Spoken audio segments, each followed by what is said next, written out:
Assalamualaikum warahmatullahi wabarakatuh. Perkenalkan, saya Dwi Gansarsanti Wijayanti, salah satu dosen pada program studi Pendidikan Jasmani Kesehatan dan Rekreasi Fakultas Ilmu Keolahragaan Universitas Negeri Semarang.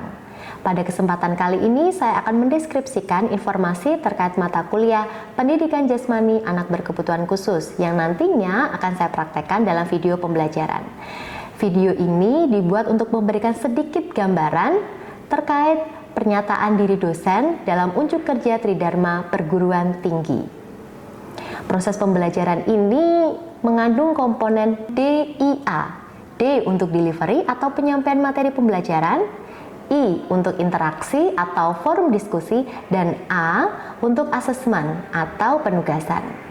Sistem pembelajaran yang digunakan dalam mata kuliah ini berbasis flipped classroom yang menggabungkan dua model, yaitu asinkronus dan sinkronus.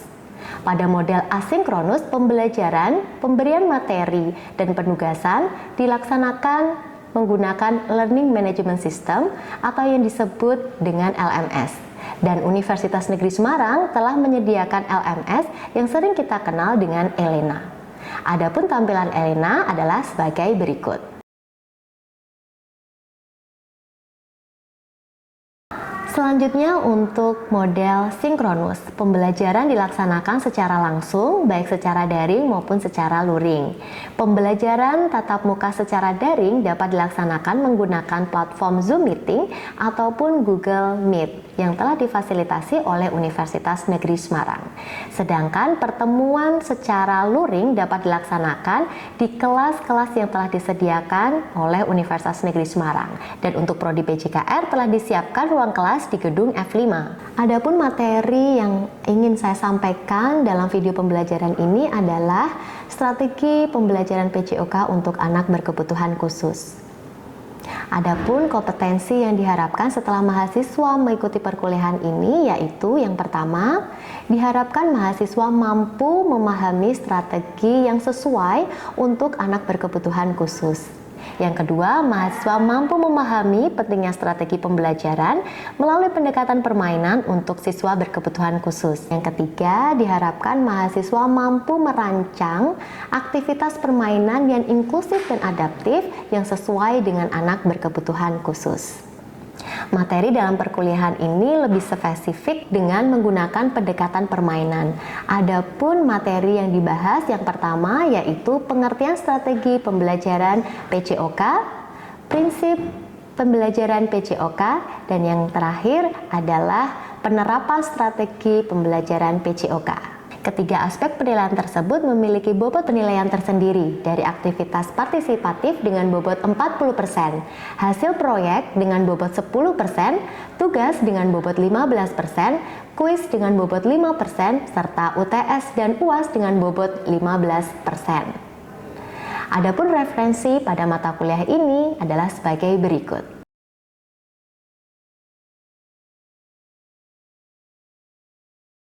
Mari kita simak bersama video pembelajaran berikut ini.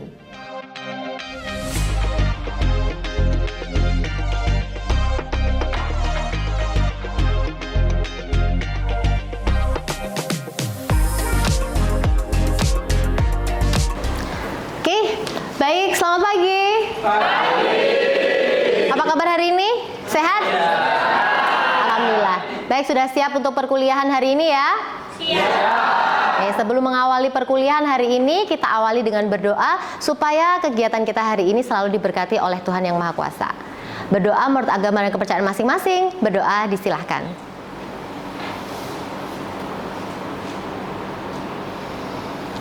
Berdoa selesai. Nah, untuk memastikan mahasiswa hadir di kelas ini, maka akan saya lakukan presensi.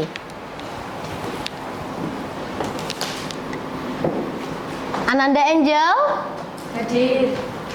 Muhammad Azhar Pratama hadir. Hestiatus Rajong hadir. Putra Arnanda hadir. Azizi Nailul Afif hadir. Cynthia Dewi hadir. Anggita hadir. Ubaidillah Kamal hadir. Oke, baik, hadir semua ya. Dan Presensi sudah saya input, mohon untuk bisa divalidasi. Baik. Oke, teman-teman semua. Minggu lalu kita sudah membahas materi yang cukup penting. Masih ada yang ingat materi apa minggu lalu? Klasifikasi siswa berkebutuhan khusus. Good. Klasifikasi dan karakteristik siswa berkebutuhan khusus. Masih ada yang ingat? Ada berapa klasifikasi? 6. Yang pertama? Ya, tunanetra. Tunarungu, tunawicara, tunagrahita, tunadaksa, dan yang terakhir autism. Baik, dari karakteristik tersebut maka kita akan tahu bagaimana sih karakteristik dari siswa-siswa berkebutuhan khusus. Kalau siswa tunanetra kira-kira apa kebutuhan khususnya?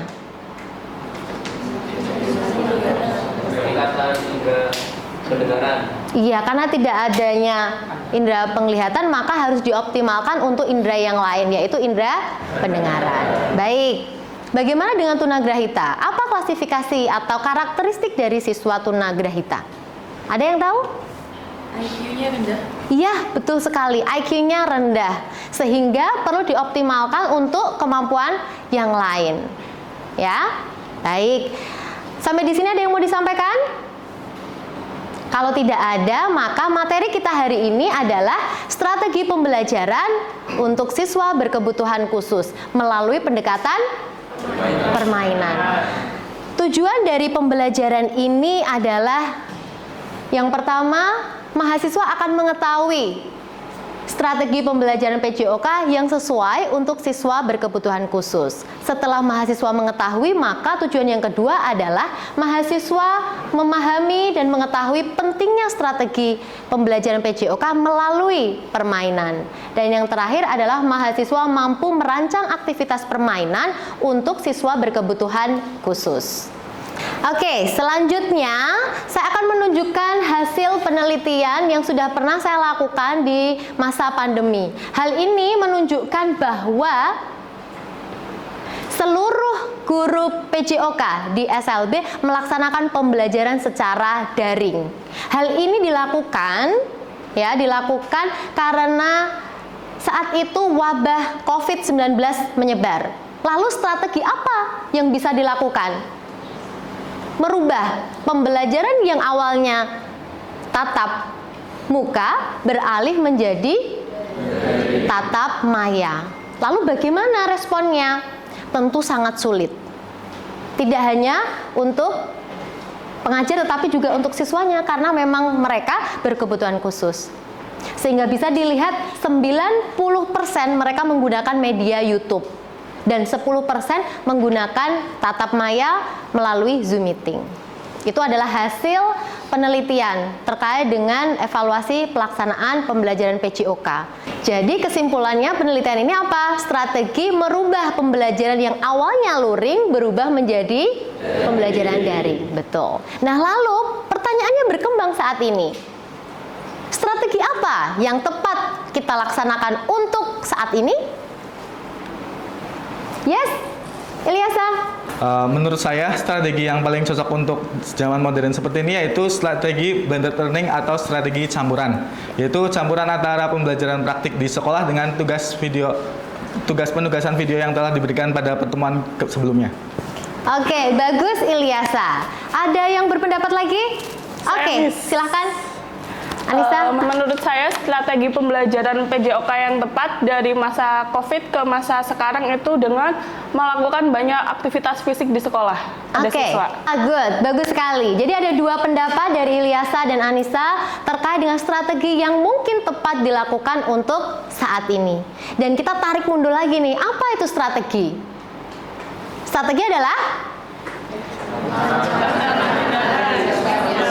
Ya, strategi adalah sebuah rencana tindakan yang strategis dan sistematis. Menyeluruh untuk mencapai tujuan pembelajaran. Dan kali ini adalah PJOK pembelajarannya. Lalu apa itu tujuan pembelajaran PJOK? Ada yang bisa menjawab? Ya, silakan Ibnu. Ya, tujuan PJOK adalah mengembangkan potensi peserta didik melalui aktivitas jasmani, yaitu melalui aspek sosial, intelektual, mental, fisik, dan mengembangkan pola hidup sehat mereka. Demikian, Miss. Oke, good job Ibnu. Dan teman-teman, jadi apa itu strategi pembelajaran untuk PJOK? Suatu rencana yang sistematis dan menyeluruh untuk mencapai tujuan pembelajaran, yaitu untuk mengoptimalkan peserta didik.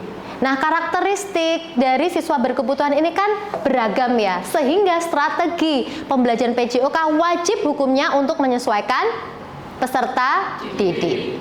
Sampai di sini ada yang mau ditanyakan? Masih jelas ya? Nah, lalu apa itu syarat selanjutnya untuk strategi? Kita lihat di sini ada 3 ranah, yaitu afektif, kognitif, dan psikomotor. Artinya strategi pembelajaran PJOK itu harus mengembangkan 3 aspek ini. Boleh tidak kalau hanya mengembangkan aspek psikomotor saja? Tidak boleh. Bagaimana kalau hanya mengembangkan kognitifnya saja? Pun tidak boleh. Maka ketiga ranah ini harus dikembangkan. Supaya apa? Supaya bisa mengoptimalkan dari peserta didik. Tetapi kita ingat bahwa siswa berkebutuhan khusus ini memiliki keterbatasan fisik. Bagaimana dengan tunadaksa yang siswanya itu tidak memiliki kaki? Apakah kemudian siswa itu bisa kita ajak untuk berlari? Tentunya tidak. Maka kita harus mengoptimalkan dari anggota tubuh yang lain. Bisa dipahami ya? Nah, selanjutnya kita akan bahas terkait dengan prinsip strategi pembelajaran PJOK. Ada 4 huruf yang bisa mempermudahkan kita untuk mengingat prinsip ini. B, A, I, M. BAIM. B-nya adalah bermakna, A-nya adalah adaptif, I, inklusif, dan M, menyenangkan. Jadi, PJOK haruslah menyenangkan. Kalau misalkan kamu disuruh nonton YouTube, senang enggak? Senang. Adakah aktivitas lain selain YouTube yang menyenangkan? Banyak sekali. Salah satu aktivitas yang menyenangkan selain YouTube apa? Bermain. Betul sekali, bermain. Oleh karena itu, strategi yang tepat dilakukan saat ini untuk pembelajaran PJOK adalah dengan mengajak bermain peserta didik. Tujuannya supaya apa? Supaya mereka senang. Ketika mereka senang, maka siswa-siswi ini akan merasa bahagia dan bisa melakukan aktivitas fisik. Bisa dipahami ya teman-teman? Namun, permainan tidak hanya menyenangkan, tetapi harus memiliki manfaat lain. Ada yang tahu manfaat lain dari permainan? Ya, bagus. Salah satunya adalah melatih syaraf sensorik. Selain saraf sensorik, ada yang perlu dilatih? Ya, saraf motorik. Ketika siswa berkebutuhan khusus ini memiliki kelemahan saraf sensorik, maka kita harus meningkatkan kemampuan di saraf motorik atau di saraf yang lain. Paham ya? Lalu, apalagi yang harus ditingkatkan untuk permainan?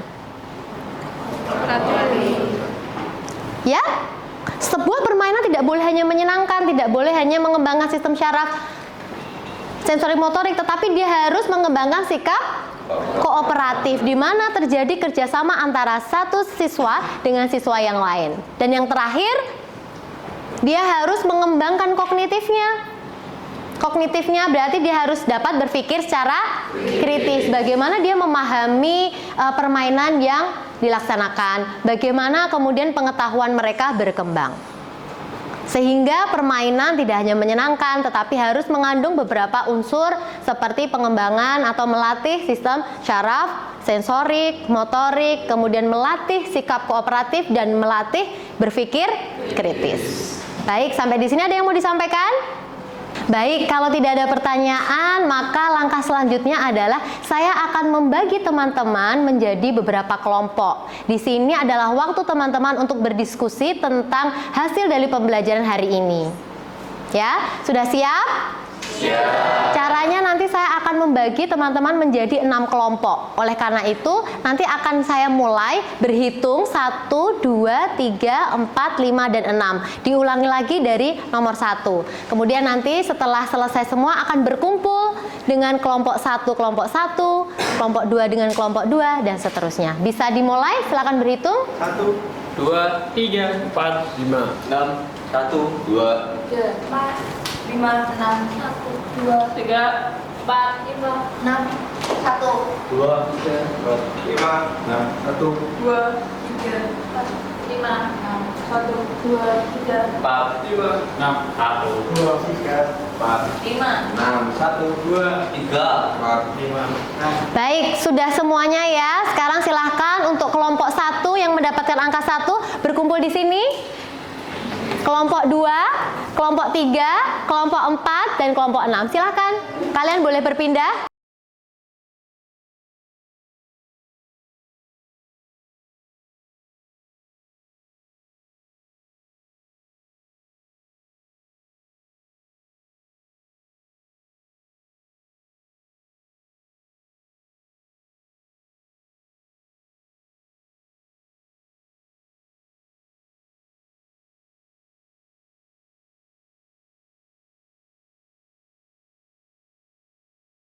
Oke, baik, sudah selesai ya diskusinya? Oke, nah sekarang kita akan lanjutkan dengan presentasi hasil dari diskusi teman-teman tiap kelompok masing-masing. Kita akan mulai dari kelompok 1. Kelompok 1 sudah siap? Sudah, Miss. Oke, baik. Siapa yang akan presentasi nih?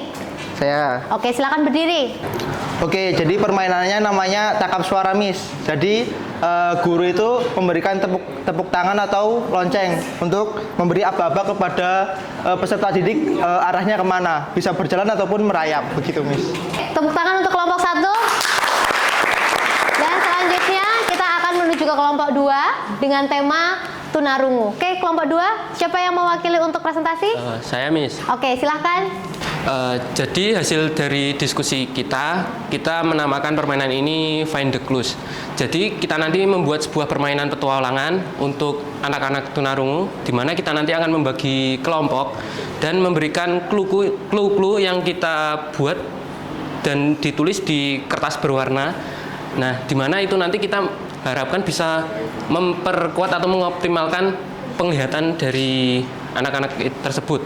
Lalu kita akan membuat pos per pos, di mana anak-anak tersebut akan dari clue ini akan berlanjut ke pos selanjutnya, dan juga dari clue pos selanjutnya berlanjut ke pos yang berikutnya. Nah, di situ kita mengharapkan untuk psikomotoriknya, di mana mereka bisa dibilang seperti menjelajah untuk mencari clue tersebut, dan juga dalam afektif mereka bisa bekerja sama dan kooperatif dalam permainannya. Selanjutnya dalam kognitifnya mereka berpikir bagaimana memecahkan teka-teki di dalam clue tersebut. Seperti itu, Miss. Oke, baik. Untuk psikomotornya? Untuk psikomotornya mereka kan pos-posnya berjarak dan juga melakukan pergerakan. Ya, dari pos 1 menuju pos selanjutnya. Oke, bagus. Give applause untuk kelompok 2. Selanjutnya kita akan beralih ke kelompok 3. Kelompok 3 dengan materi tunawicara, Miss. Tunawicara. Oke, siapa yang akan mewakili? Oke, silakan Subuh. Kalau dari kelompok kami itu mendapatkan tunawicara ya, Miss ya. Jadi kan tunawicara itu dia cuma nggak bisa berbicara, tapi bisa beraktivitas kayak layaknya orang normal pada umumnya ya, Miss. Iya. Nah, kami itu berinisiatif membuat permainan itu bola beracun. Jadi setiap kelompok mungkin kan dibagi beberapa siswa. Nah, itu ada beberapa siswa yang di tengah. Itu fungsinya buat ngenain bola ke siswa di tengah tersebut. Nah, seperti targetnya ya, gitu seperti targetnya. Jadi ntar membuat lingkaran besar. Terus ada beberapa siswa yang di tengah buat target. Sebagai target, ya. oke. Jadi siswa yang kena bola sampai habis itu ntar dia yang kalah. Dia yang kalah dan jadi berganti bergantian untuk menjadi penyerang gitu ya. Oke, good. Oke, tepuk tangan untuk kelompok 3. Dan selanjutnya kita akan menuju ke kelompok 4. Kelompok 4 ada materi apa ini? Tunagrahita. Tunagrahita. Baik, siapa yang akan menjadi perwakilan untuk Saya, Miss. Menjelaskan? Silakan. Baik, di sini kami kelompok 4 mendapat tunagrahita. Untuk permainan yang kami rancang sendiri adalah lempar bola warna. Jadi secara sederhananya peserta didik penyandang tunagrahita ini diharuskan mengambil bola warna kemudian dilemparkan ke tempat sampah sesuai dengan warnanya. Setelah itu mereka harus mengekspresikan emosi apa yang sesuai dengan warna bola tersebut. Nah, dari permainan ini aspek psikomotornya adalah mereka melempar bola, Miss. Kemudian kognitifnya mereka belajar warna, kemudian belajar nama-nama emosi, dan untuk aspek afektifnya mereka ini bisa mengekspresikan diri dan juga belajar memahami perasaan orang lain. Seperti itu. Oke, bagus. Boleh tepuk tangan untuk kelompok keempat. Dan kita akan beralih ke kelompok ke-5. Oke, kelompok 5 siapa yang akan mewakili? Siska, Miss. Oke, silakan.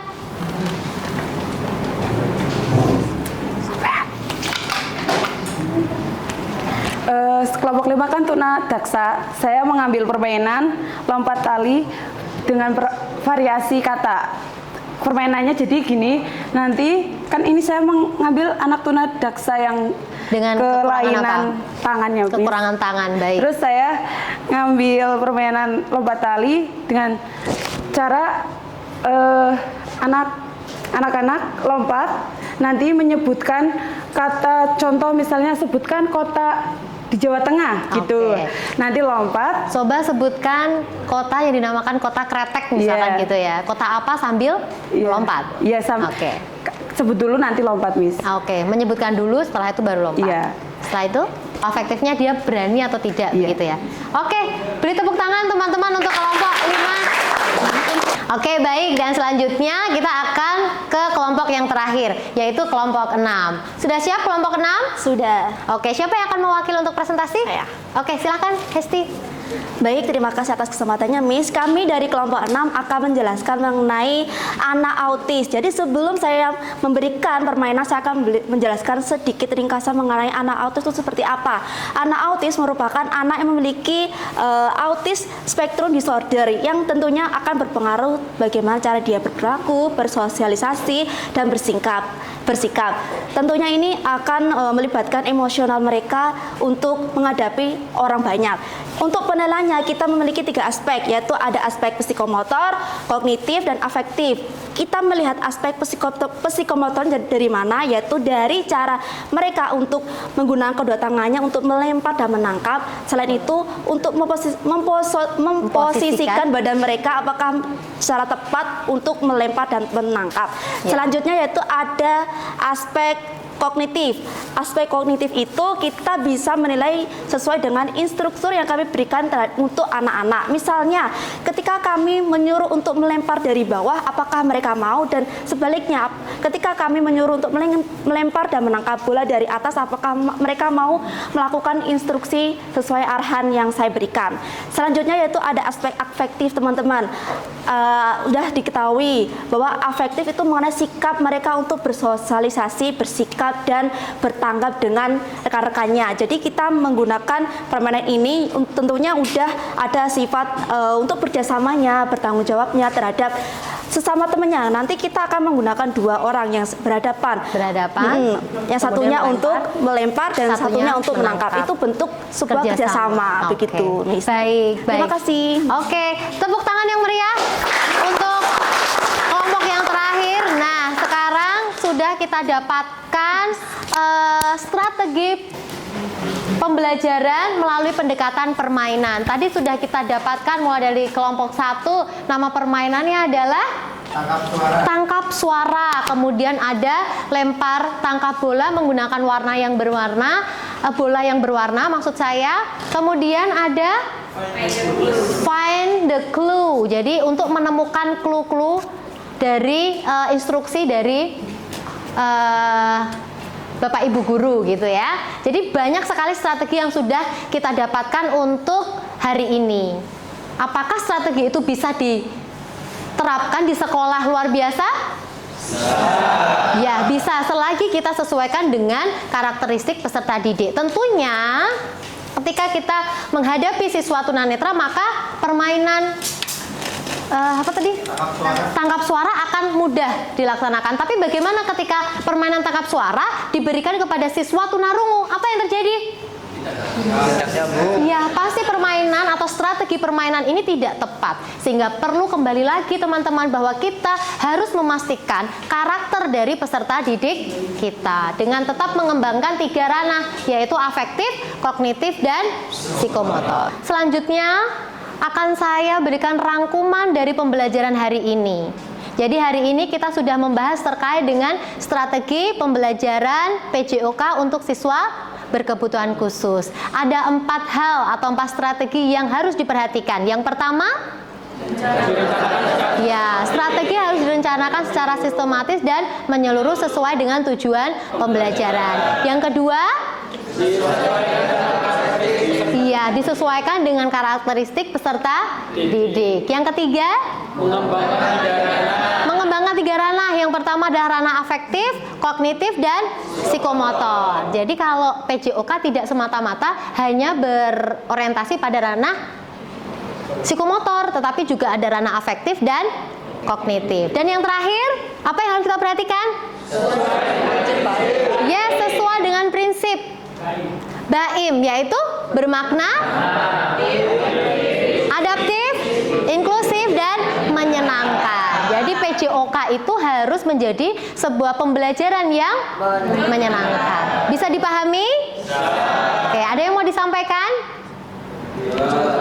Jelas. Nah, di sini saya ingin menunjukkan hasil dari kegiatan pengabdian kepada masyarakat yang pernah saya lakukan terkait dengan permainan tradisional. Suka dengan permainan tradisional? Baik. Kita akan melihat video kegiatan.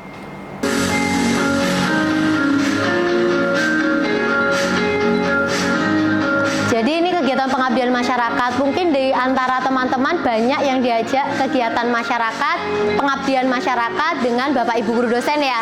Nah, ini salah satunya. Kemarin saya mengajak beberapa mahasiswa dari PJKR untuk ikut bersama saya melakukan kegiatan permainan tradisional di sekolah luar biasa yang berada di Ungaran. Ini global, mulai dari tunanetra, tunarungu, tunagrahita, tunadaksa tapi keterbatasan di bagian tangan. Autis juga masuk ke dalam permainan ini. Nah, nanti teman-teman bisa melihat lebih lanjut di YouTube-nya ya. Oke, tadi adalah hasil dari kegiatan pengabdian masyarakat yang telah saya lakukan terkait dengan permainan tradisional untuk siswa berkebutuhan khusus. Nah, teman-teman bisa perhatikan di sini, ini ada buku yang saya buat bersama rekan kami, satu tim, buku terkait dengan permainan untuk anak luar biasa. Nah, ini bisa menjadi salah satu referensi yang digunakan untuk pendekatan permainan bagi siswa berkebutuhan khusus.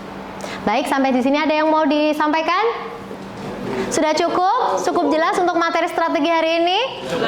Baik. Oke, dari diskusi tadi, hasil diskusi tiap kelompok silakan untuk bisa diupload di Elenanya masing-masing ya. Dan untuk minggu depan kita akan membahas materi terkait dengan evaluasi pembelajaran PJOK untuk siswa berkebutuhan khusus. Saya harapkan seluruh mahasiswa bisa mempelajari materi ini terlebih dahulu. Ya, saya sudah menautkan beberapa materi untuk bisa teman-teman pelajari. Dan jika ada sesuatu hal yang perlu ditanyakan, silahkan untuk menulis di kolom diskusi. Bisa dipahami teman-teman? Baik, jika tidak ada pertanyaan lagi, maka kita akan akhiri dengan doa.